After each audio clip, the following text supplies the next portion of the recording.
오늘 본문에서 하나님의 뜻이 그냥 전처럼 확 보이는 것 같잖아요. 아브라함을 축복하시고 이방인들을, 그러니까 아브라함 외에 전부 이방인들이에요.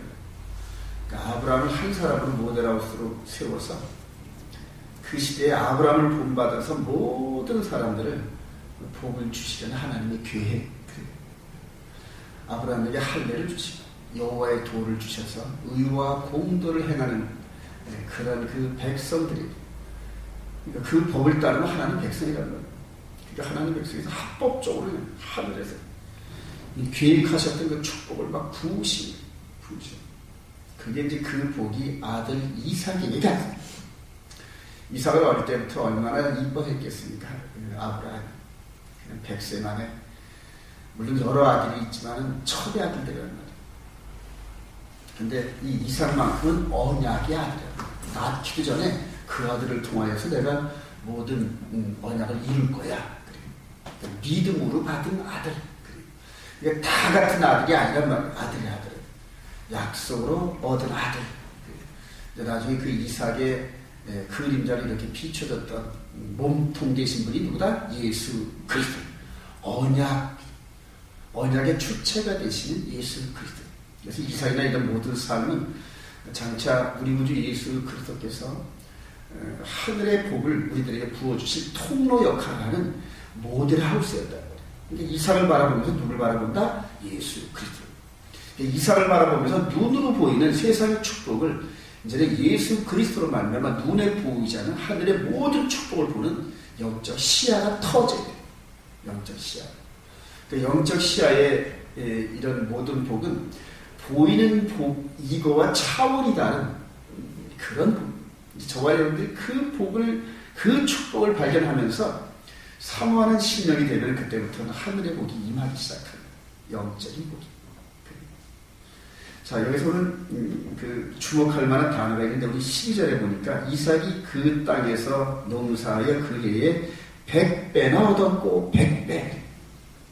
이거는 수치상으로도 100이라는 그런 의미가 있어요. 이거는 히브리어로 메아라는 그 의미가 있는데, 저희들이 신학교 다닐 때 이런 그 히브리어 공부를 할 때 그런 공부를 안 했어요. 근데 히브리어가 보니까 한자보다, 중국의 한자보다 더 의미가 깊은 의미가 있어요.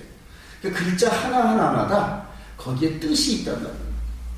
이제 그런 것들을 우리가 배우지 못해서 이 히브리어의 풍성을 못 깨달아요. 그래서 메아라는 앞에 그 M이라는 뜻인데, 영어로 번역하면 M이라는 뜻인데, 이것이 물이라는 뜻이에요. water. 이거 물. 그 다음에 가운데는 이제 A라는 그런 의미가 있는 그건데, 이것이 우두머리라는 뜻입니다. 하나님으로부터. 그리고 이제 맨 끝에는 이제 H자라는 그런 의미가 있는데, 그 H자라는 창문. 그러니까 우리가 이렇게 된 상태로 구멍 하나 낸 그 부분인데, 창문이라는, 그러니까 하늘로부터 난 창문이라는 그런 뜻이에요. 한번 이 세 자를 한번 엮어볼까요? 하늘로부터 뚫린 창문으로 우두머리 되신 하나님께서 뭐를 부어주신다? 물을 부어주신다. 하늘 창구로부터 그냥 물이 쏟아져 들어온다는 그 의미가 100배라는 뜻입니다. 100배라는 뜻. 그냥 이런 것들을 겉으로만 알 때는 의미를 잘 몰랐는데, 이거를 히브리에 대한 이런 부분들을 약간 공부를 해보니까, 이제 우리가 한자를 쓸 때도 여러 글자가 합해져가지고 하나의 글자 뜻이 있지 않습니까? 그죠? 그거와 똑같다는 말이에요. 그래서 히브리어로 이게 의미를 알고 있는 사람, 하나님께서 하늘 창문을 여시고 부으시다. 엘리사 시대 때 이 사마리아 성이 뺑 둘러 막혔었잖아요. 그죠? 그 아람 군대에 의해서 뺑 둘러 막혔단 말이에요. 그러니까 그 안에 사마리아 성에서 뭐를 잡아먹는다? 자식을 잡아. 근데 엘리사 선지자가 하나님의 그 메시지를 받고 내일 이맘때는 그냥 물질이 넘쳐가지고, 멀게 넘쳐가지고, 그래, 오늘 100원 하던 쌀 하나가 내일 되면 1원 정도 할 거다. 이렇게 선언했더니 거기에서 반기를 든 그 장관 하나가 하늘에서 창을 낸 듯, 하나님께서 하늘에 창문을 열고 부어주신 듯 그런 일이 가능하겠습니까? 하고 막 반문하고 의심했단 말이에요. 그랬더니 엘리사 선지자가 이런 일이 하나님께로부터 왔기 때문에 그런 현상은 100% 있으려니와 믿지 못한 너는 그것을 받지 못한다. 근데 실제 그런 일이 있었잖아요. 네면의 문둥이가 초록초록 했더니 안 하는 데가 그냥 대군이 온다 해가지고 허겁지겁 빤스만 입고 도망가가지고 모든 그대로 군수물자를 다 내두고 도망갔단 말이에요. 그때 그 말대로 성문을 지키게 했던 그 장관은 그냥 우르르 나가는 그 군중들에 의해서 밟혀 죽어서 그 하늘의 축복을 맛보지 못했다. 누구는 맛보는데 누구는 맛보지 못한다. 하나님의 말씀을 믿는 자는 받을 수가 있고 믿지 못하는 자는 믿지 못한 대로 못 받는다. 하나님께서 이 아브라함의 아들 이삭을 어떻게 보고 있어요? 물같이 부른단 말이에요. 얼마나 부는지 13절에 보니까 마침내 창대하고 강성하고 거부가 돼요. 거부가 돼요. 양과 소가 떼를 이루고 종이 심히 많아요. 그 아브라함 때는 328명이었나요? 318명이었나요? 그래요. 그런데 그 아들 이삭 때는 아브라함 때보다 지경이 더 넓혀져요. 우리나라가 지금 예를 들어서 외자를 유치하는 그것은 외국에 있는 돈을 유치해서 거기서 그 돈을 가지고 산업을 일으키겠다는 거예요. 그 산업을 일으키는 그 집안에 그 공장이 쓰면은 얼마나 많은 사람들이 얼마나 많은 사람이 먹고 사니까요. 우리나라 기아자동차, 현대자동차 사장, 현대정모부를 미국에 있는 주지사들이 만나려고 애를 씁니다. 왜냐면 자기네 주에 현대자동차나 기아자동차 협력업체 말이라도 좀 세워달라요. 협력업체 말이라도. 공장 조립공장은 말고라도 협력업체라도 하나 이렇게 만들어주면 거기에 적어도 500명, 1000명이 취직을 하면은 500 내지 1000명의 가구가 먹고 산다. 먹고 산다. 그래서 지금 아주 각 나라들의 정치 개념, 이데올로기 이런 거를 떠나서 어떻게든지 기업을 유치해가지고 지금 예를 들어 수원이나 저런 평택 이 부분은 삼성 때문에 먹고 살아요. 삼성 때문에. 그 삼성이 가서 삼성전자라는 이런 그 거대한 기업을 설치해 놓으니까 사람들이 거기에 취직해가지고 그 주위에 이사를 오잖아요. 이사를 와가지고 거기서 받은 돈을 가지고 그냥 이것저것 하다 보니까 하나의 타운이 형성돼요. 큰 경제의 흐름이. 우리나라 지방에서도 지금 각 지방자치의 단체장들이 국가 그 기관 산업을 유치하고 공기업을 유치하고 한전을 뺏어가려고 도로공사를 뺏어가려고 이런 식으로. 그런 식으로 지금 이 이삭이 가는 곳마다 하나님께서 하늘 창문을 열어가지고 물같이 부으신다. 할렐루야. 이거를 저와 여러분들이 해주신다. 그러니까 이삭이 가는 곳마다 하나님께서 따라다니면서 우물을 파면은 우물이 뻥뻥 터져. 할렐루야. 당시에 이 중동 지방의 이 우물 하나는 지금 유전 하나 같은 그런 역할을 한단 말이에요. 거기에서 나오는 물을 가지고 가축을 먼저 먹이잖아요. 가축부터 먼저 먹이잖아요. 그리고 거기에서 나오는 물을 가지고 그대로 농작물을 키우고. 우리 사모님 그제가 가서 고추가 말라 비틀어진 것 같아가지고 그걸 전부 물을 떠다가 저거 주고 그건 내가 했어야 되는데 그래 오지 말라 그러다가 자전거 타고 갈라 그랬더니 팔이 아파 죽겠대. 근데 그 농작물이 말라 비틀어져 죽는 것을 못 보니까 우물에다 퍼가지고 그걸 날라다가 그걸 살리잖아요. 우물 하나가 당시에 중동 지방에 그런 역할을 했다. 하나님께서 이렇게 거부가 되고 풍성하게 주었던 이면에는 한번 볼까요? 창세기 26장 15절에 보니까 그 아버지 아브라함 때 그 아버지 종들이 판 모든 우물들을 막고 흙을 메웠더라 하면서 그 우물을 판 아버지 덕에 그 우물을 다시 복원한 이삭이 우물물이 풍성하니까 물이 풍성하니까 가축도 먹이고 푸른 초장이 되고 농작물이 커가니까 그냥 사람들이 모이고 일거리가 있으니까 모이잖아요. 일거리가 있으니까. 이런 식으로 큰 산업을 들었어요. 저와 여러분들이 이런 복을 받기 원하시면 아멘. 주신다. 당신의 백성들에게 당연히 주시려는 당연히 하늘 창문을 열고 물을 물같이 그냥 물을 부으신단 말이에요, 하나님께서. 그게 내야 100배라는 뜻인 거예요, 100배. 이거 사모하시기 바랍니다. 근데 그렇게 주어지는 이 축복을 가지고 이삭은 어떻게 했느냐. 왜냐면 요새 저 삼성그룹의 모 회장처럼 그렇게 깔고 앉아있다가 나이 70이 넘어가지고 그냥 별의별 돈도 써보지도 못하고 맛있는 보리밥도 먹고 그 사람들 소원이 꽁보리밥에다가 그냥 고추장 썩썩 비벼가지고 열무김치 넣어서 먹는 게 그 사람들의 소원이에요. 우리 옛날 그지들이 그냥 동네에서 바가지에서 전부 다 이 집 저 집 양들은 반찬 전부 다 얻어가지고 비빔밥 만들어 먹는 것처럼 배탈도 안 나. 배탈.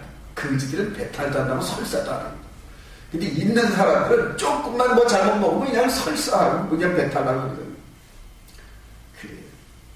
나누지 않는 부는 그건 하나님이 저주하신. 자, 여기서 한번 볼까요? 이 19절. 이삭의 종들이 골짜기를 파서 센 근원을 얻었더니 그 지역에 그대로 그 지역 주민들이 지역 주민.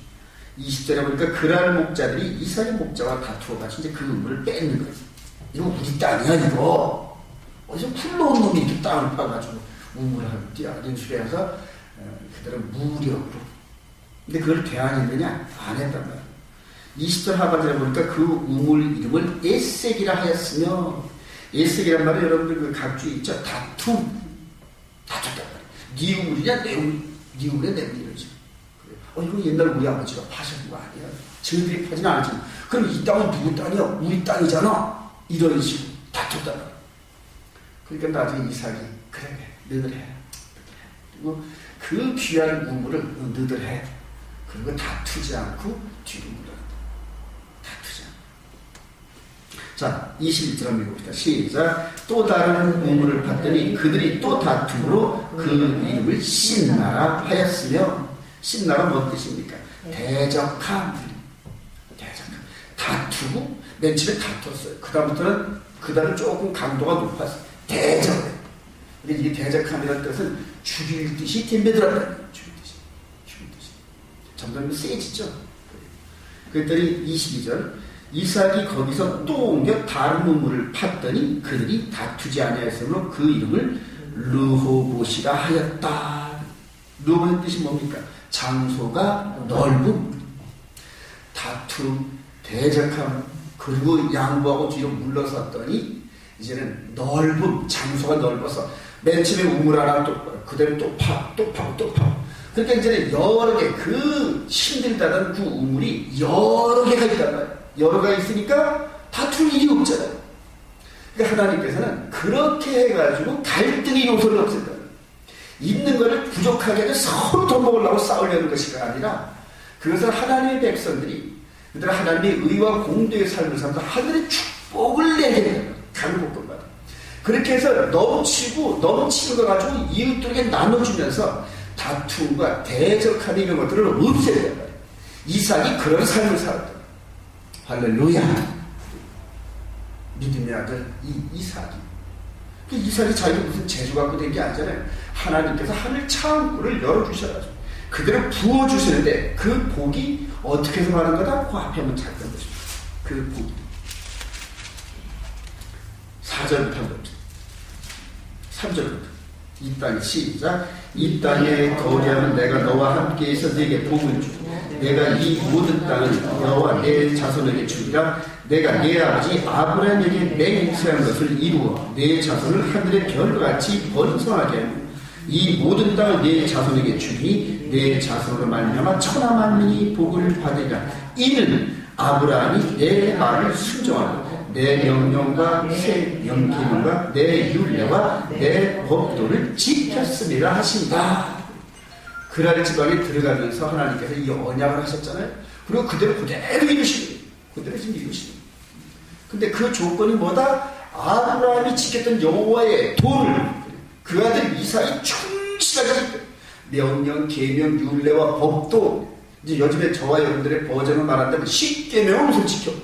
십계명에서 외적으로 드러내는 안식일 그 날짜를 지켜서 자신이 정체성을 드러냈다. 나 하늘 백성이야. 왜 토요일날 안식일가? 그래 일요일날 다 예배 아니야? 아니야. 성경에 보니까 진리의 성경이 토요일날이 일곱째 날이래. 여태까지 우리는 일요일이 일곱째 날인 줄 알고 지켰더니 이 보니까 이스라엘 백성들 이 말씀을 직접 받은 아브라함의 육신적인 후손들이 3,500년 동안 안식일을 지키는데 그래서 금요일 저녁부터 토요일 저녁이 안식일이지 뭐야? 근데 보니까 이 이스라엘 백성들을 떠나서 이방인 사이에서 교회가 세워지면서 유대교회 유대인들이 유대인들이 받은 그런 그 안식을 우리가 지킬 필요가 뭐 있느냐? 이제 일요일을 지키자. 근데 그 일요일이 보니까 하나님의 그 날짜 기사를 보니까 첫째 날이었어. 첫째. 이런 식으로 우리가 우리의 정체성을 드립니다. 이삭이 그렇게 정체성을 드립니다. 그리고 십계명을 지키면서 하나님께서 정해주신 절기가 있다. 제가 올해 이 절기를 정말로 의미 있게 묵상을 하면서 지금 그 절기 따라 가고 있는데 너무나 성경을 깨닫는 게 풍성해져요. 어제 우리 김연주 집사님 혼자 계시고 있지만 그 설교를 하는데 내가 볼 때 너무 그랬어. 아침에 그 태전동에 가서 자전거를 타고 갔다 와 하는데 옆에 있는 그 못자리에 그 모를 이양을 해가지고 아주 파닥파닥 연약한 그런 실파 같은 그런 그 벼가 심겨져 있더란 말이에요.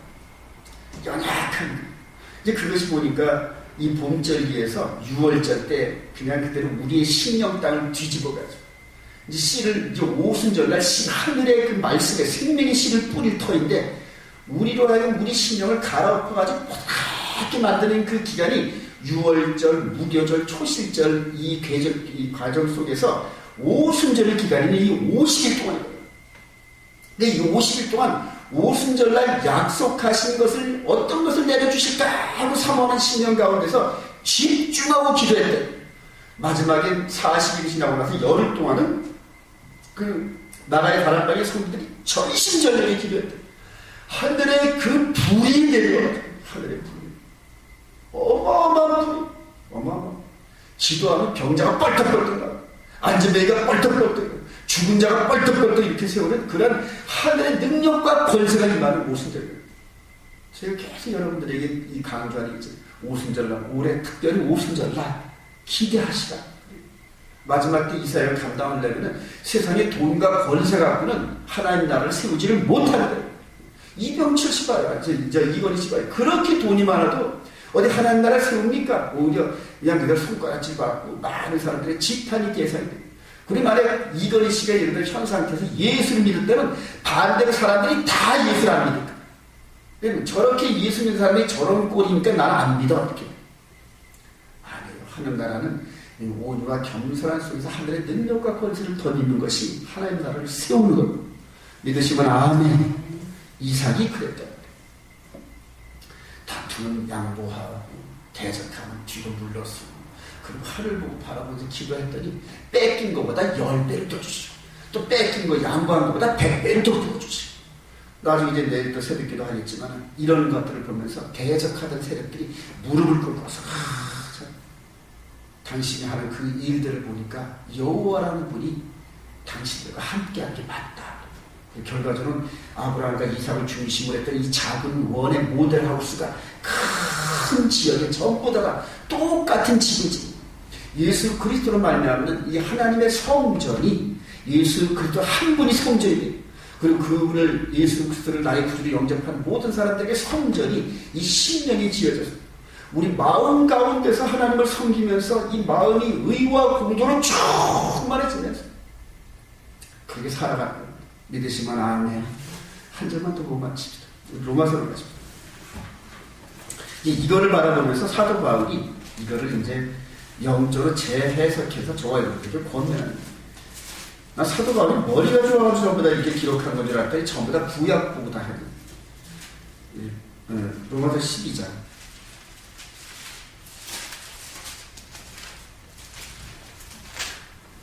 14절부터 이삭이 믿음의 그 선진이 이삭이 했던 것을 그대로 재해석하는 너희를 시작 너희를 박해하는 자를 축복하고 저주하지 말라. 즐거워하는 자들과 함께 즐거워하고 우는 자들과 함께 울라. 서로 마음을 같이 하여 높은 데 마음 두지 말고 도리어 낮은 데 처하며 스스로 지혜는 취하지 말고 아무에게도 악을 악으로 갚지 말고 모든 사람 앞에서 선을 도모하라. 할 수 있거든 너희로서는 모든 사람과 더불어 화목하라. 내 사랑하는 자들아 너희가 친히 원수를 갚지 말고 하나님의 진노하심을 맡기라. 기록되었을 때 원수가 없는 것이 내게 있으니 내가 갚으리라 말씀하시니 내 원수가 줄이거든 먹이고 목마르거든 마시게 하라. 그리함으로 내가 숯불을 그 머리에 쌓아 놓으리라. 악에게 지지 말고 선으로 악을 이기라. 할렐루야. 이게 보니까 사도 바울이 누구 보고? 이삭이 했던 그걸 이렇게 보고, 이것이 이제 그리스도 예수 안에서 영적으로 이 안에서 이루어지는 것을 이제는 새로운 그 영적 버전으로 풀이한 거죠.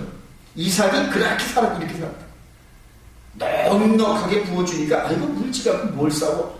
주면은 또 하나님이 주시고. 그러니까 저와 여러분들이 세상에 물질의 통로가 돼, 축복의 통로가 돼, 그런 통로 역할을 우리 시키려고. 근데 그걸 가지고 전부 다 내가 움켜쥐고 하면서 구하여도 얻지 못하면 너희들이 정욕으로 쓸까 안 준다. 그러니까 아직 마음가짐이 세상을 향하여 뻥뻥 뚫려 있지 않단 말이야. 하수가 막혀있다. 수가 없잖아요. 터져서 넘치는 거. 그러나 저와 여러분들이 이 기본적인 이런 마음을 가지고 콩을 한쪽 갖고 반쪽을 나눠서 먹을 때 이거 하나밖에 없는데 어떻게 나눠 먹어? 근데 그래도 반쪽을 나눠주면 하나님이 2개 줘. 또 해서 또 테스트 통과하면 10개를 주시고, 그 다음에 그래도 이제 완전히 본 마음이 넉넉한 거, 아, 쟤는 이제 모든 거를 창고에 열쇠를 맡기면 다 살 놈이야. 이런 식으로 인정이 되면, 다 가자. 그렇게 하신다. 하나 있을 때 반을 나눌 수 있는 마음이 100개가 있을 때 나눈단 말이야. 근데 하나 있을 때 반을 못 나누는 그런 신령은 100개가 1000개를 줘도 못 나누는 거예요. 이 마음이 나눌 마음이 없다. 안 주셔야 하나님. 그래서 지 먹고 살고 할 정도 그거는 주시겠죠. 그러나 남들에게 지탄의 대상이 돼 원망을 받을 만한 그런 물질은 안 준다는 거죠. 한 절만 더 보고 우리 디모데전서 6장 이걸 가지고 이제 마지막 바울 사도가 유언을 합니다. 이 유언이 저와 여러분들에게 그대로 맞는 거예요. 디모데전서 6장 우리 9절부터 합니다. 시작. 구하여 하는 자들은 시험과 불구와 여러가지 어리석고 해로운 욕심에 떨어지는 그 사람으로 파멸과 멸망에 빠지게 하는 것이다. 돈을 사랑하니 일만하게 뿌리가 되는 이것을 탐내는 자들은 미혹을 받아 믿음에서 떠나 많은 근심으로 자기를 찔렀도다. 오직 너 하나님의 사람아 이것들을 피하고 의와 경건과 믿음과 사랑과 인내와 온유를 따르며 믿음의 선한 싸움을 싸우라. 영생을 취하라. 이를 위하여 네가 부르심을 받았고 많은 증인 앞에서 선한 증언을 하였도다. 어디 디모데만 이 말을 받았겠어요? 저와 여러분들 예수 그리스도 안에서 하나님 백성이 되는데 동일하게 주어집니다. 보세요. 유병헌 씨 구원파 목사도 보세요. 돈 좋아도 목사 지금 넘어지는 거 보세요. 그래요. 돈을 사람이 일만하게 뿌리. 뭔 돈을 그렇게 탐을 하는지 모르겠어. 나는 그냥 한 달에 100만 원만 사람이 주면 그냥 아주 넘치고 넘치는. 그래. 근데 그 사람은 뭐 한 기업에서 어떤 1000만 원, 2000만 원씩 그냥 쪽쪽쪽 아주 빨대를 꽂아가지고 빼먹었더라고. 그래. 그게 하나님 백성의 하나님의 좋은 모습이 아니에요. 저는 아주 불쌍해 죽겠어, 그 사람. 불쌍해. 얼마나 그러면서 그냥 그대로 마음이 졸이면서 제 밥도 소화가 안 되고 그랬을까. 그래. 겉으로는 화려한 것 같고 권력자들과 함께 조찬 기도에 머리 해가지고 그런 것들을 좋은 차 타고 다녔겠지만, 그러나 그 속에는 성경을 읽을 때마다 찔림.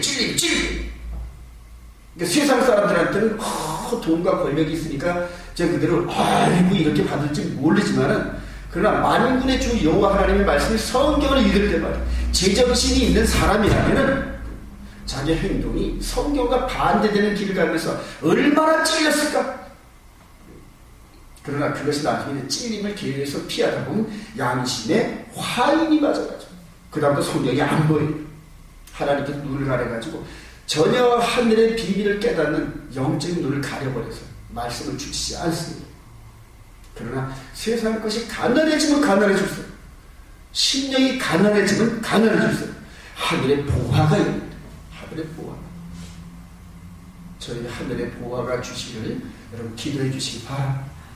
그렇게 해서 얼마나 이 세상에 더럽고 추한 거짓 종들과 싸워서 저들의 정체를 바뀌는 하늘의 거룩한 백성들을 진리의 길로 인도하는 온 이스라엘 교회와 권영콩 목사와 여러분들이 되시길 주님의 이름으로 축원드립니다. 기도하십시오.